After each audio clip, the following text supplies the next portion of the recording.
Online থেকে যখন কিছু অর্ডার করি তখন 4-5 দিন অপেক্ষা করা মানে আসলে খুবই কষ্ট হয়ে যায়। এটা মনে হয় আসলে সবার জন্য খুবই কষ্টের একটা মুহূর্ত।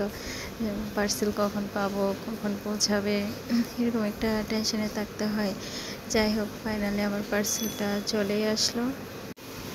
এক আপুর পেজে মানে দেখলাম উনি 30টা পর্তুলিকা গাছের একটা অফার দিচ্ছিল, যে 100 টাকা করে 30টা কাটিং দিবে, 30টা কালারের কাটিং দিবে আপনার 100 টাকা, প্লাস হচ্ছে কি কক্সবাজার নাকি ডেলিভারি চার্জ 50 টাকা লাগে।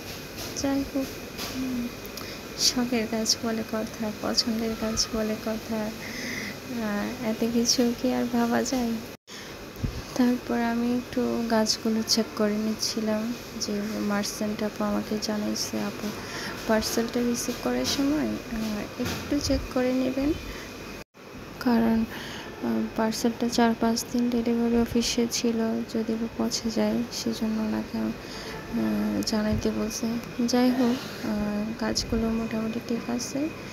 তারপর আমি একটু পরিষ্কার করে নিলাম, যেহেতু পাতাগুলো অনেক পচে গেছে, সেজন্য একটু পানি দিয়ে একটু পরিষ্কার করে নিয়েছি।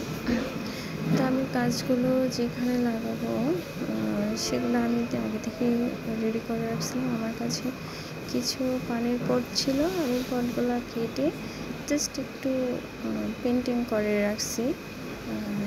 তারপর আমি গাছের এই যে কাটিংগুলো আর একটু ছোটো ছোটো টুকরো করে নিচ্ছিলাম একটা একটা করে। তো আমার টুকরো করা প্রায় শেষ।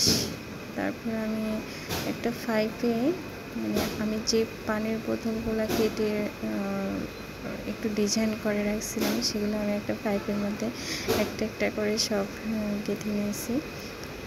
তারপর এই তো কাটিংগুলো সব এখানে ফিক্সড করে নেব। আমার ফিক্সড করে নেওয়া শেষ, এখন দেখা যাক কী হয়।